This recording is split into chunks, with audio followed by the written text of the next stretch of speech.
Okay, let's try it. Welcome everyone to session number 198 of Kevin Reads A Course in Miracles. Today we'll be finishing chapter 25, which is entitled The Justice of God, and we will be in section number 9, Roman numeral 9, IX, entitled The Justice of Heaven,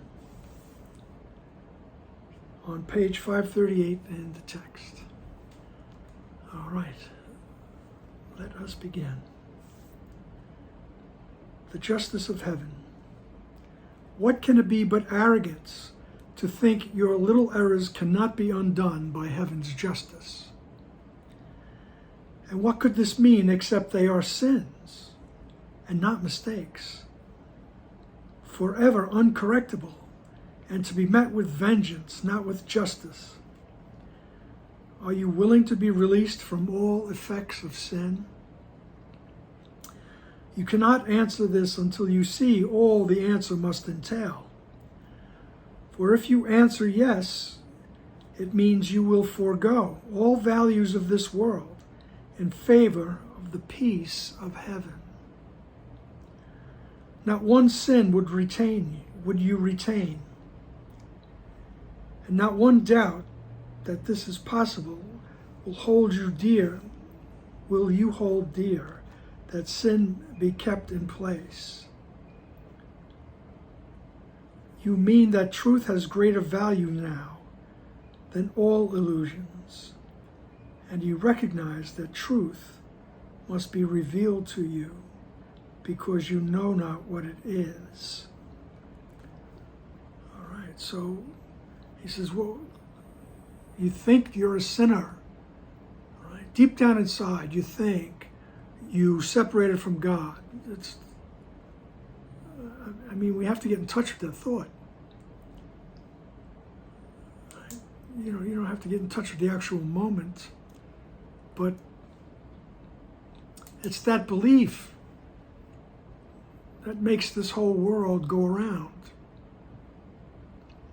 And he says, but it's arrogance to believe that you could accomplish that you could do that. Right? It's arrogance to think your little errors cannot be undone by heaven's justice. Right? Heaven's justice is nobody loses, right? That someone gains. The Holy Spirit's judgment is that everyone is innocent. Everyone is innocent. We're not talking about in time, people do make mistakes of different gradations. But in reality, no one has left the mind of God and everyone is innocent. Right? So he says it's arrogance to think your little errors cannot be undone by heaven's justice. And what could this mean except that they are sins and not mistakes? Right? Oh, it's a sin. Right? It's forever uncorrectable. Right? And it's to be met with vengeance, not with judgment. In other words, you're supposed to get punished. Right? So he says, are you willing to be released from all this, all the effects of sin? And he says, and you can't answer this until you see what the answer must entail. So are you really willing to be released from all the effects of believing that you're separated from God? Right? For if you answer yes, it must mean that you will forego all the values of the world in favor of the peace of heaven. Not one sin would you retain. And not one doubt that this is possible will you hold dear, that sin be kept in place. Right? So you no longer doubt that this could happen. I can attain the peace of God. I can forego the values of this world. He says, you won't doubt it. Right? He says, but if you do, then you got stuff to work on here.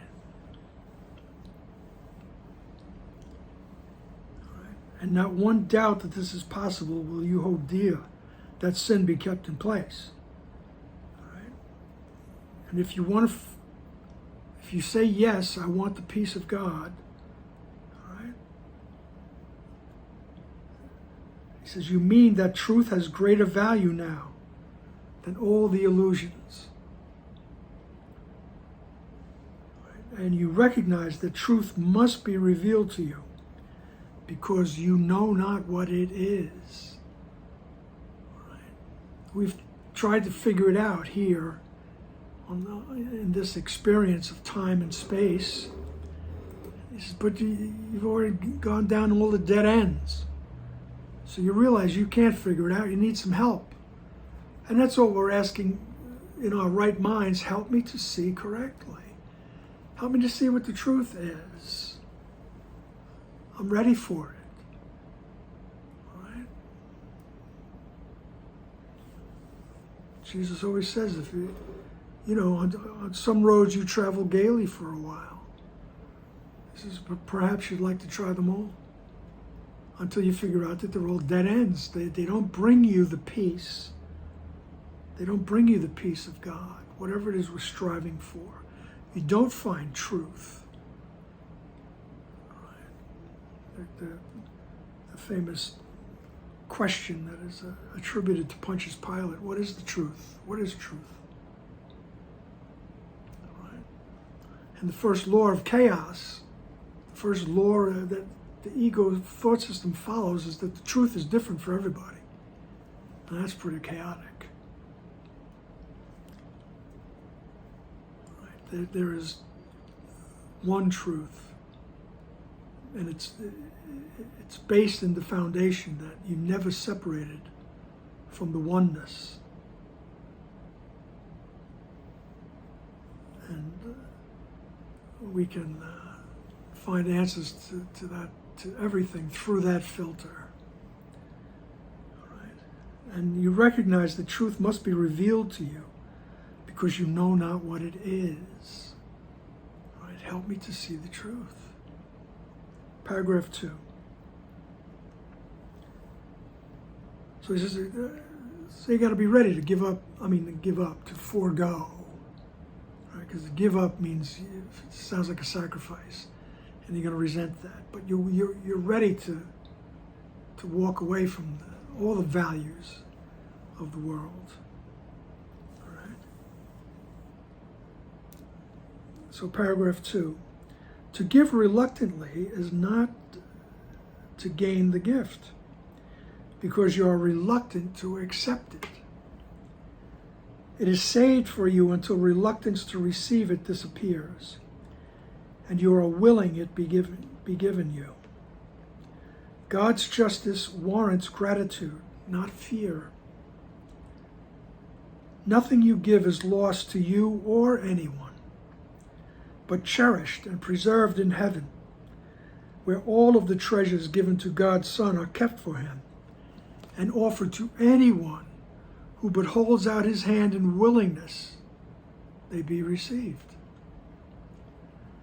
Nor is the treasure less as it is given out.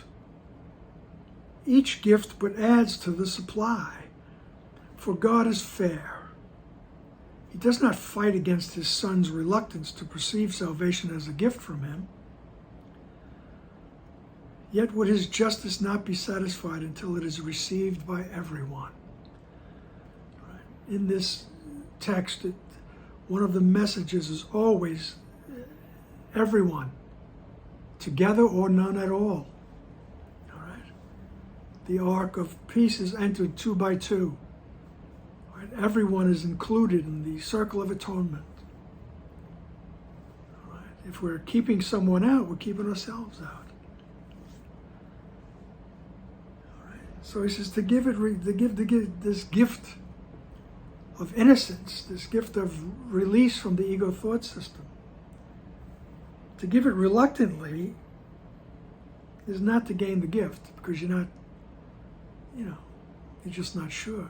So he says you're reluctant to accept it for yourself. Right? He says, but don't worry about it, because it's just waiting for you until your reluctance disappears. All right.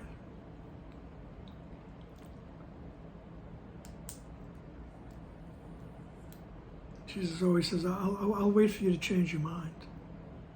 All right. So God's justice warrants gratitude, not fear. All right. Once again, I mentioned that. I cringe when I hear that. He's a God-fearing man. She's a God-fearing woman. The justice of God is not to be feared. Okay? Justice within the ego thought system is to be feared, because it's always accompanied by some form of vengeance. Right? But God's justice warrants gratitude. Oh, I'm just grateful that God's justice means that I am innocent.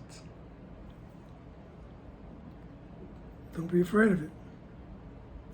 Nothing you give is lost to you or anyone, but cherished and preserved in heaven, where all of the treasures given to God's Son are kept for him and offered to anyone who but holds out his hand in willingness, they be received.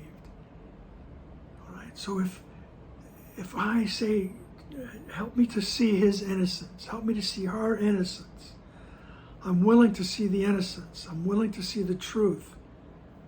He said, nobody loses because you're doing that. Right? You're not losing anything. You know, I hear so many times, oh, hey, that means he's going to win. He always wins.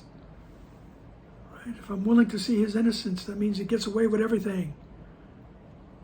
Or she, okay?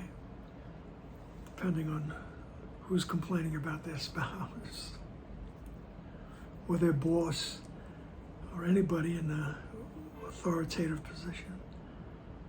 Right? But he says, look, you can't lose. You don't lose anything. Right? By being willing to see the truth. The truth just is. Right? You don't have a little and then he gets some, so you have less. It's not that. Nothing you give is lost to you or anyone. Right? And the truth is, it's there for everyone who holds out his hand in willingness to have it. Please help me see it. Right? And he says, nor is this treasure less as it is given out. It doesn't diminish. Each gift but adds to the supply. For God is fair. He does not fight against his Son's reluctance to perceive salvation as a gift from him. Right? So God's not fighting against you because you're reluctant. Right? Holy Spirit's not fighting against you. Jesus is not fighting against you because you're reluctant to receive everything, the fairness of heaven. All right? He does not fight against his Son's reluctance to perceive salvation as a gift from him. Yet would his justice not be satisfied until it is received by everyone. So the justice of heaven is not satisfied until it blankets everyone. It includes everyone. Everyone is welcomed back into the innocence.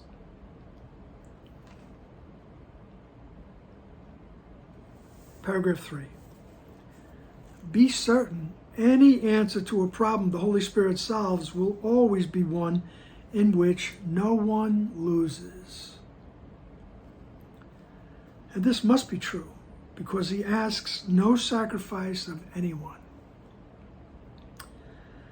An answer which demands the slightest loss to anyone has not resolved the problem, but has added to it and made it greater, harder to resolve and more unfair.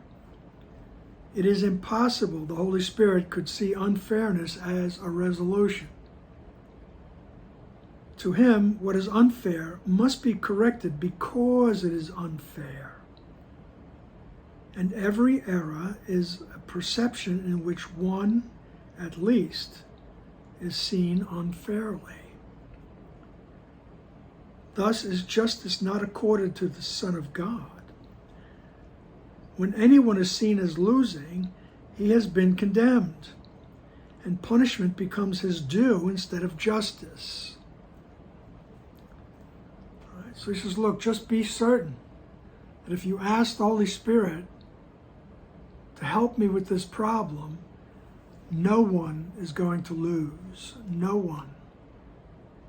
You don't have to sacrifice anything. Nothing will be taken from you. Nothing will be diminished. Because he asks no sacrifice of anyone.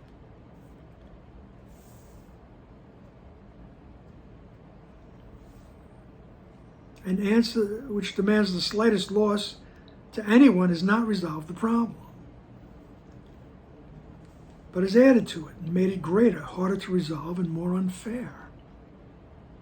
Right? So if you think you have to lose, then the problem's not solved. You're making it worse. All right? Or harder, let's put it that way. And it's impossible that the Holy Spirit could see unfairness as a resolution. So it has to be fair to everybody. And we don't know how to do that. That's why we need help. We just need to be willing.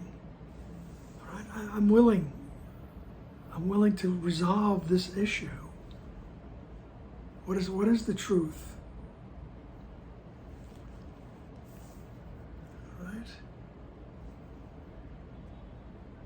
To the Holy Spirit, what is unfair must be corrected because it is unfair.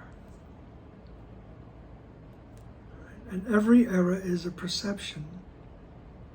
Right? Every error is a perception in which one, at least, is seen unfairly.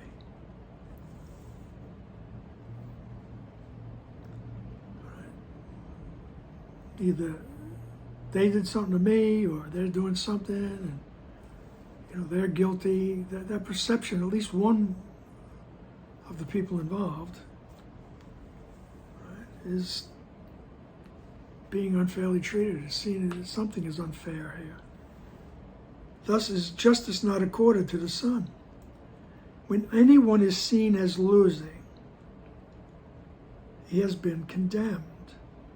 Right? If I think I'm losing something, then I've already condemned myself. I think I'm separated from God.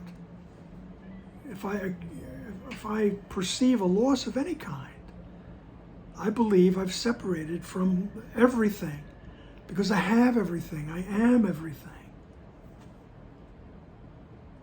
But if I perceive a loss, then I've already stated that I'm separated. I've condemned myself. Okay? And if I've done that, then I also believe that punishment is due. Right? So I'm right back in the sin, guilt, and fear situation there. Paragraph 4. The sight of innocence makes punishment impossible. Let that soak in.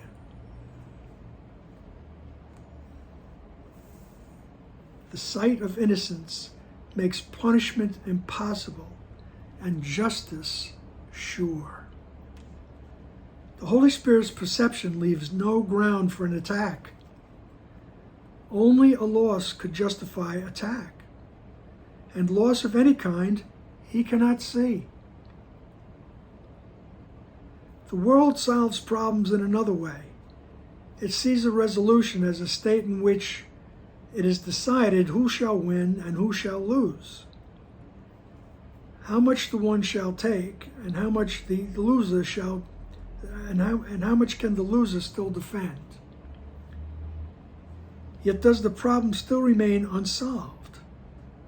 For only justice can set up a state in which there is no loser, no one left unfairly treated and deprived, and thus with grounds for vengeance. Problem solving cannot be vengeance, which at least can bring another problem added to the first, in which the murder is not obvious. Okay?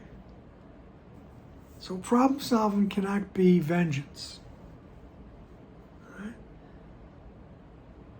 Which at best can bring another problem added to the first, in which the murder is not obvious. And when I was reading this line, I was thinking, passive aggression, all right? And an oxymoron, if ever I saw one. You think you're, let's let this come to a resolution, and you agree on certain things, all right? But you, even as you're agreeing, there's a little message in there, that passive-aggressive, a statement or a message. And he says, even in that, he says,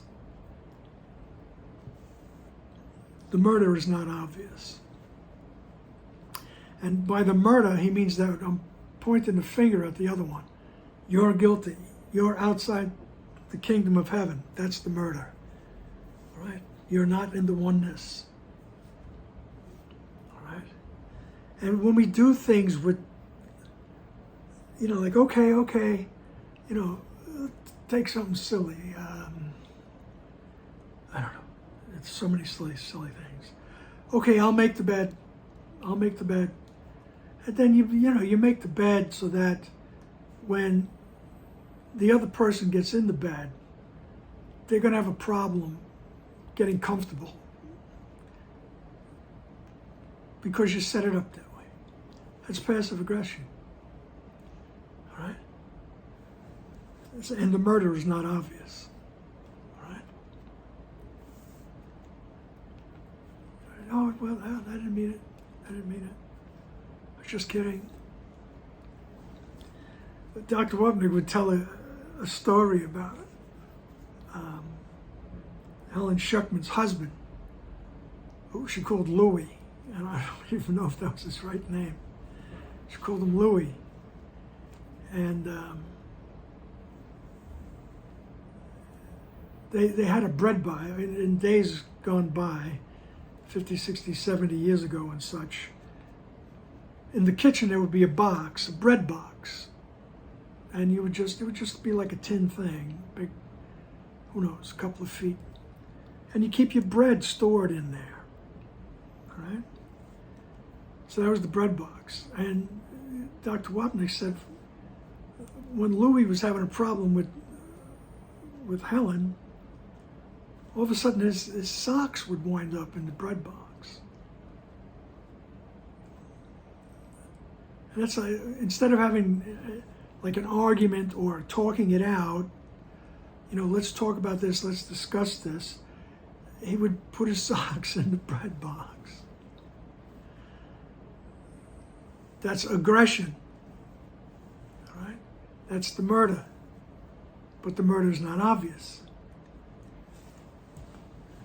all right? You short sheet the bed, who knows? There's a billion ways, infinite, myriad ways of being passive aggressive, and the murder is not obvious, okay? So he said, but problem solving cannot be vengeance. That's not the way to solve the problem. Right? Paragraph 5. The Holy Spirit's problem solving is the way in which the problem ends. Okay? It has been solved because it has been met with justice. Until it has, it will recur, because it has not yet been solved. The principle that justice means no one can lose is crucial to this course. For miracles depend on justice, not as it is seen through the world's eyes, but as God knows it. And his knowledge is reflected in the sight the Holy Spirit gives. Right? Very powerful paragraph here. Right? The Holy Spirit's problem solving is the way in which the problem ends. Help me to see it correctly, and the problem will eventually end. Right? Because as I say, in my experience, sometimes I need to take doses of help me to see it correctly, because the anger rises up again, or the fear rises up again. Right? And when I notice it, I need another dose. I've wandered back into the ego thought system. Help me to correct my perception. Help me to see the truth. And eventually the problem will end. All right? All different things.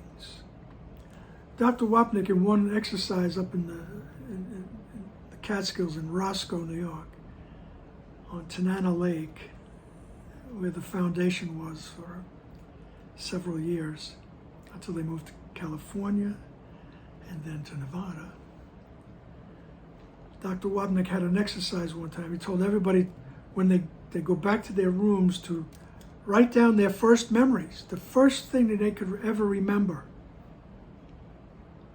First memory of your life. Right. And the next meeting, he went through everyone. It might have been 50 plus people in the class.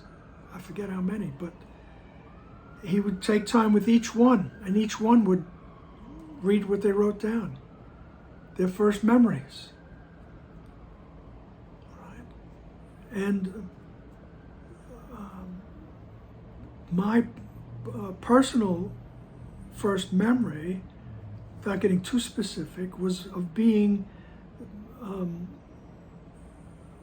harshly treated, laughed at, and that's all enough that has to be said. And imagine that as a first memory.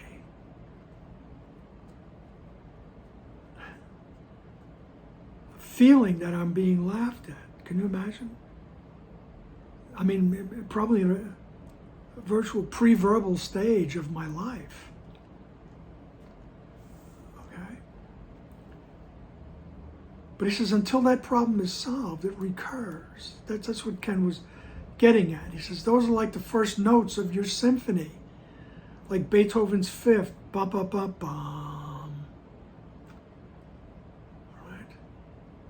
You were mistreated. You were laughed at. All right. And he says that, and you can hear those notes throughout the symphony.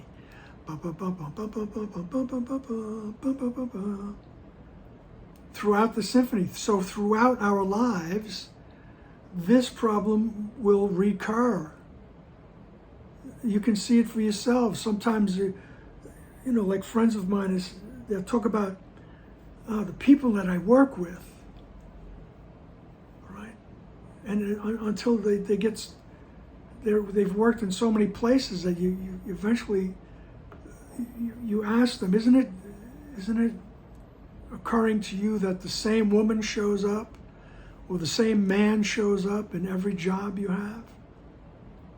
Right? They look different, but they're doing and saying the same thing. And they're bringing up the same response. Okay? And that's what Dr. Wapnick meant to me when he said, well, now that it's up, it's time to let it go. In other words, now that you're aware of it, we can ask the Holy Spirit, help me to resolve this problem. Right? And the Holy Spirit will resolve it with fairness. I need to be willing to see the innocence everywhere. I need to be willing to allow the truth to become obvious to me. And then the problem will resolve. Right. The Holy Spirit's problem solving is the way in which the problem ends. Right. So I'm not being mistreated. I'm not being ridiculed. Right? Not whatever was happening at the time is the problem is solved. Right? My response to the problem is different now. All right? And I can see the image as I talk about it. I can see the image in my mind as vividly as I did when I was that infant child. It's so bizarre, so bizarre. But many of the, I would say most of the people in the class during that exercise were bringing up things where there was a negative situation, something negative happened to them. Something happened to them. And something similar kept recurring in their life. All right? I mean, it's not the only problem you have, but you know, now it's a good time to notice that. It's always a good time to notice. This is what's happening. This recurs. That same turkey shows up at every job I'm on. All right? Now I can ask myself, am I willing to let it go? Am I willing to realize peace? Am I willing to see the innocence through the chicanery, whatever it is? The malfeasance, the misogyny, the whatever. Am I willing to see past that? But I can't do it without help. He says, you don't know what you're looking for. You don't know what the truth looks like. So we ask, help me. And the Holy Spirit's problem solving is the way in which the problem ends.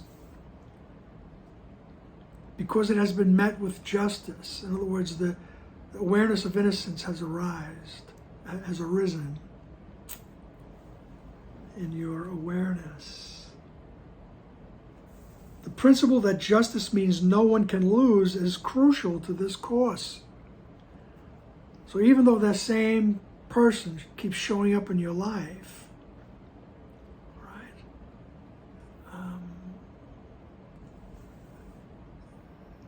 You can't lose if you ask, help me to see it correctly. It won't be a case of they always win, they get away with it. They get away with it. They shame me, they ridicule me, right? Whatever it is. This is you can't lose. No one can lose. He says that idea is crucial to this course because miracles depend on justice, right? Not as it is seen through the world's eyes. You know, not that, well, say, oh, karma will catch up with them. That's the world's idea of justice, believe me. All right? Or the way we see it in the West, I guess, anyway.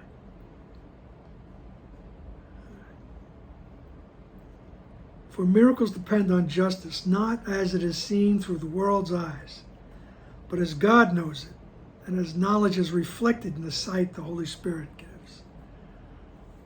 So the awareness of God, God's knowledge, will be reflected in the sight that the Holy Spirit gives. All right? Everything will be okay. All right? Paragraph 6. No one deserves to lose. And what would be unjust to him cannot occur. Healing must be for everyone, because he does not merit an attack of any kind. What order can there be in miracles unless someone deserves to suffer more and others less? And is this justice to the wholly innocent? A miracle is justice. It is not a special gift to some to be withheld from others as less worthy or more condemned and thus apart from healing. Who is there who can be separate from salvation if its purpose is the end of specialness? Where is salvation's justice if errors are unforgivable and warrant vengeance in place of healing and return of peace? All right? Where is salvation's justice? All right? If some errors are unforgivable. Oh, there's a special place in hell for him. How often do you think that? All right? But Jesus says the miracle is justice. The miracle, the change of perception. All right? The change in the interpretation of whatever is happening. That's the miracle. And he says the miracle is justice. All right? And the idea of peace will arise in your mind and innocence. All right? And don't try to figure out how it happens. Just be willing that it happened. All right? Sometimes we have to work on it because there's some people I'll speak for myself. There's some people in life that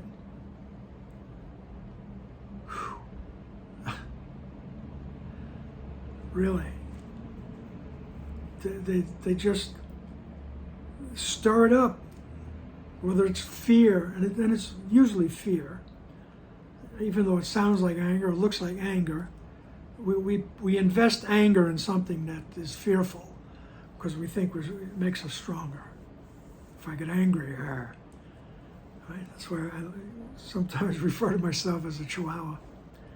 Those chihuahuas keep barking. They're investing what sounds like anger into a fearful situation. Don't come near me, I'm too small, you're bigger than me, I'm going to bite you. All right?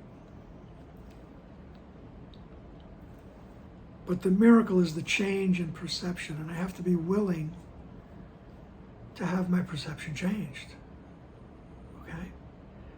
And it's a good thing, because once you feel the peace, once it works for you,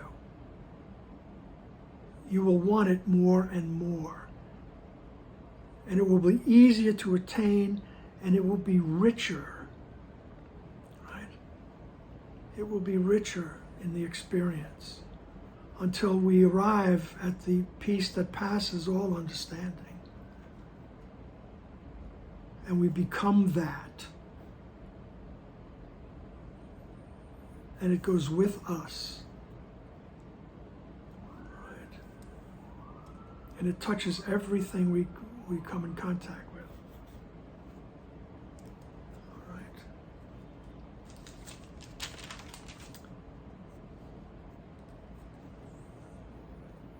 Okay. Paragraph 7. Salvation cannot seek to help God's Son be more unfair than he has sought to be. If miracles, the Holy Spirit's gift, were given specifically to an elect and special group and kept apart from others as less deserving, then he is allied to specialness. What he cannot perceive, he bears no witness to. And everyone is equally entitled to his gift of healing and deliverance and peace. To give a problem to the Holy Spirit to solve for you means that you want it solved. To keep it for yourself to solve without his help is to decide it should remain unsettled, unresolved, and lasting in its power of injustice and attack. No one can be unjust to you unless you have decided first to be unjust. And then must problems rise to block your way, and peace be scattered by the winds of hate. Excuse me. All right. So the beginning of the paragraph, salvation cannot seek to help God's Son be more unfair than he has sought to be. All right. So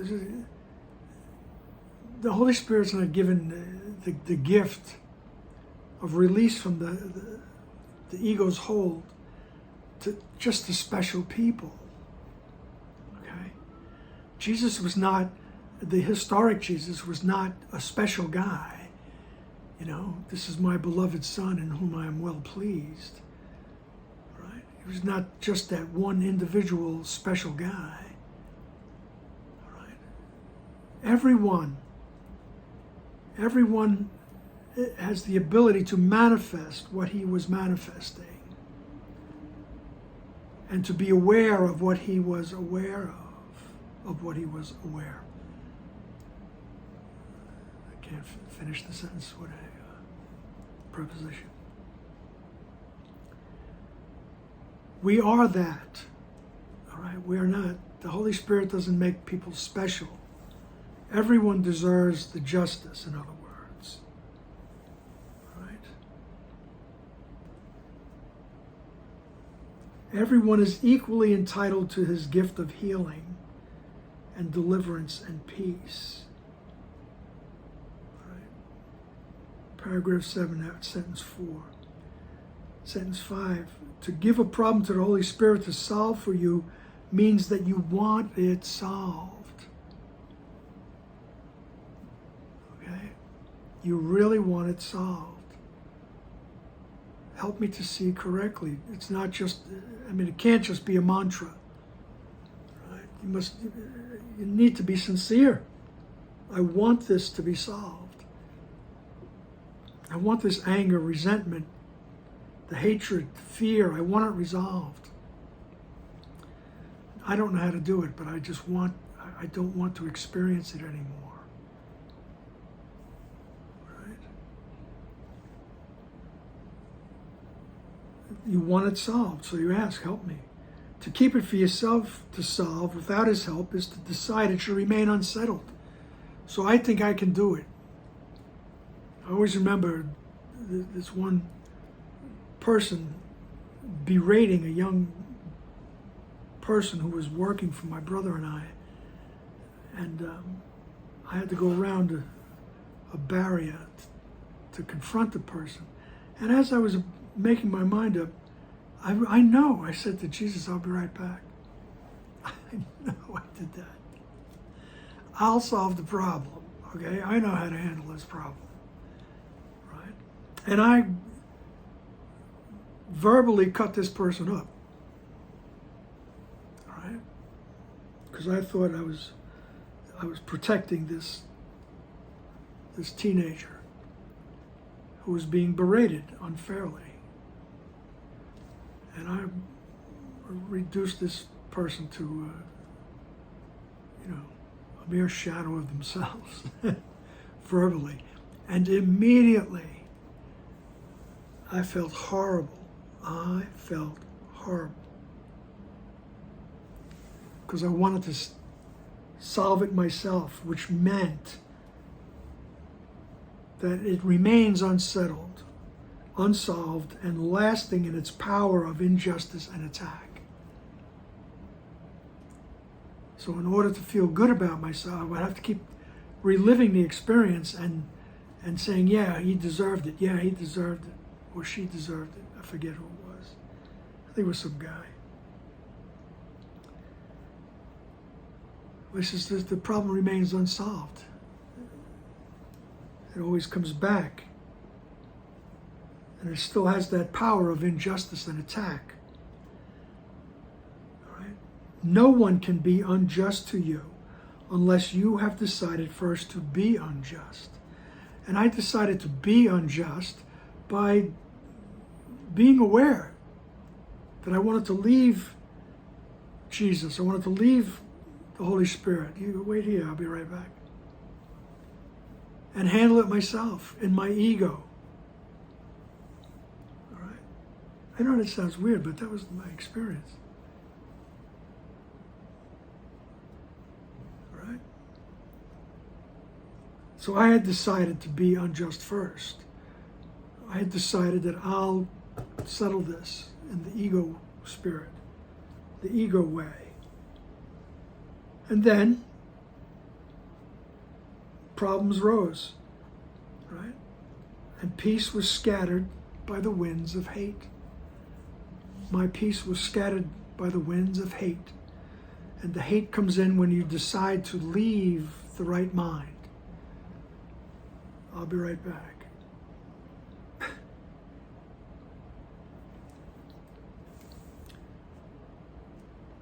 took me quite a while to settle down from that, to get back into a peaceful frame of mind. Alrighty then. But that's what happens. Your peace is scattered by the winds of hate. All right? When we try to handle it ourselves. Paragraph 8. Unless you think that all your brothers have an equal right to miracles with you, you will not claim your right to them because you were unjust to one with equal rights. Seek to deny, and you will feel denied. Seek to deprive, and you have been deprived. A miracle can never be received because another could receive it not. Only forgiveness offers miracles. And pardon must be just to everyone. Once again, that all-inclusiveness. Everyone deserves their innocence. Everyone deserves the justice. Right? And unless you think that your brother has equal rights to miracles, right, you will not claim your right to them. You won't see yours. Right? Unless you think that the other person has a right to his innocence or her innocence, you will not become aware of yours. Right? And we have to be willing to give up our perceptions of the other and just to allow the realization of peace and justice and innocence to rise up. In other words, forego the values of the world, as he said earlier. All right? Only forgiveness offers miracles. Only forgiveness offers that change in perception. Right? That willingness to see the innocence, that willingness to see truth. Paragraph 9. The little problems that you keep and hide become your secret sins, because you did not choose to let them be removed from you. And so they gather dust and grow until they cover everything that you perceive and leave you fair to no one. Not one right do you believe you have, and bitterness, with vengeance justified and mercy lost, condemns you as unworthy of forgiveness. The unforgiven have no mercy to bestow upon another. That is why your sole responsibility must be to take forgiveness for yourself. All right? In so many ways, Jesus will remind us, your sole responsibility is to accept the atonement for yourself, is to accept the fact you never left heaven, you never left the mind of God, you never separated from your source. Right? However, whatever metaphor we want to use for it, you never left the oneness. Right? That's our responsibility, is to remember that.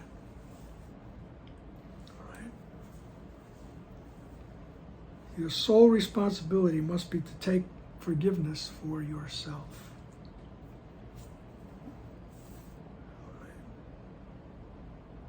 And the little problems you keep and hide become your secret sins. Right? And we keep them and hide them by not bringing them to the light. Right? Bring it up to the light. You don't have to go to confession or anything.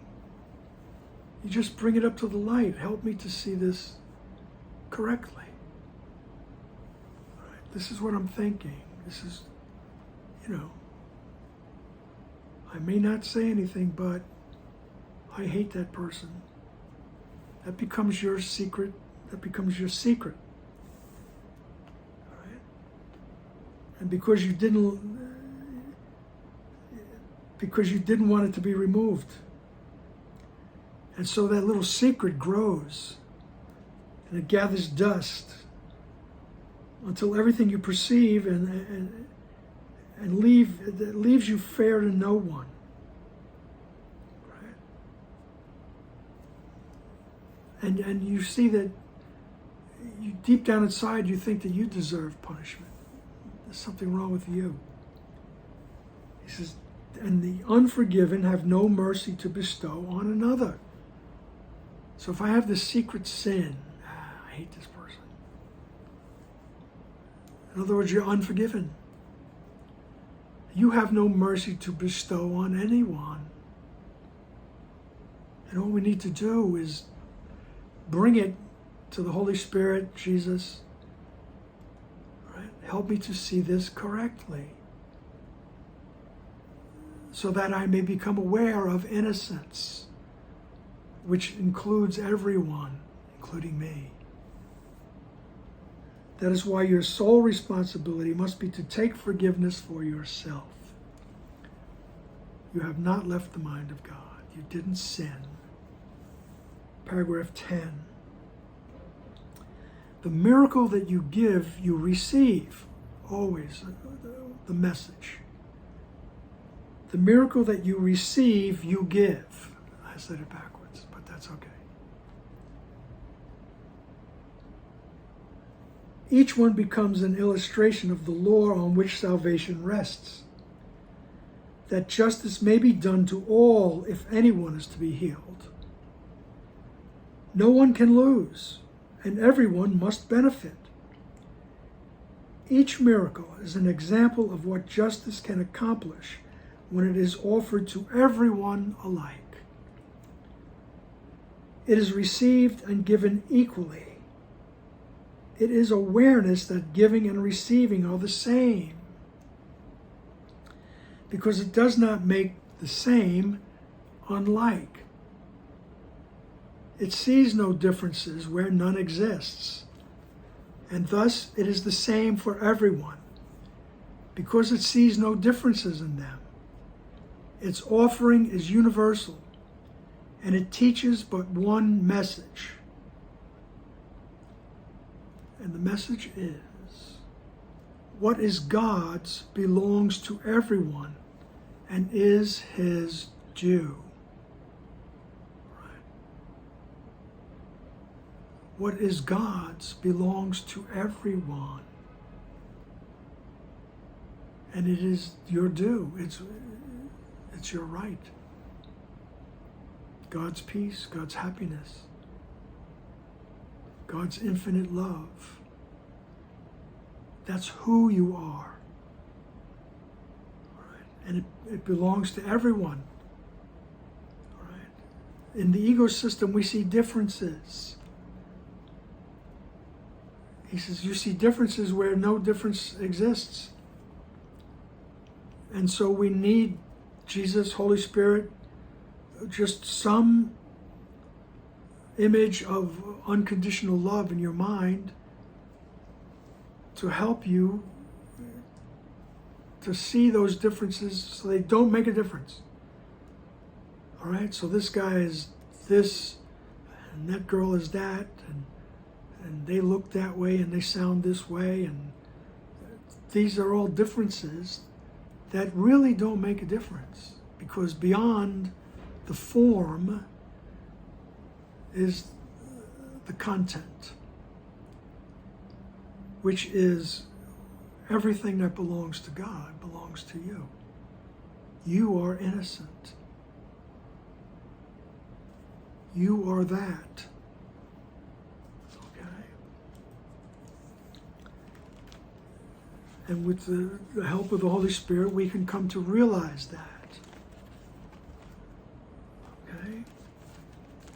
And that closes out this chapter. And in a closing, I just want to read one paragraph from the chapter to remind you that this justice of God, it's who you are and includes everyone. And I entreat you to include everyone. Right? And it's a process, it's a practice. Okay? And like I say, sometimes you need applications. You need another dose. All right? You got a headache, you take another dose of aspirin or whatever. All right?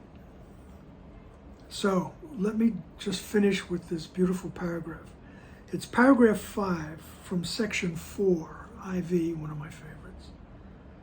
All right, paragraph 5 on page 527. All right, and the section is called The Light You Bring. All right, so you bring light when you accept that innocence as your own. You are able to bring that innocence with you, the light. Okay. In you is all of heaven. Every leaf that falls is given life in you. Each bird that ever sang will sing again in you. And every flower that ever bloomed has saved its perfume and its loveliness for you. What aim can supersede the will of God and of his Son, that heaven be restored to him, for whom it was created as his only home? Nothing before and nothing after it. No other place, no other state nor time. Nothing beyond nor nearer. Nothing else in any form. This can you bring to all the world and all thoughts that entered it and were mistaken for a little while. How better could your own mistakes be brought to truth than by your willingness to bring the light of heaven with you as you walk beyond the world of darkness into light. Okay, you bring that light. See you next time.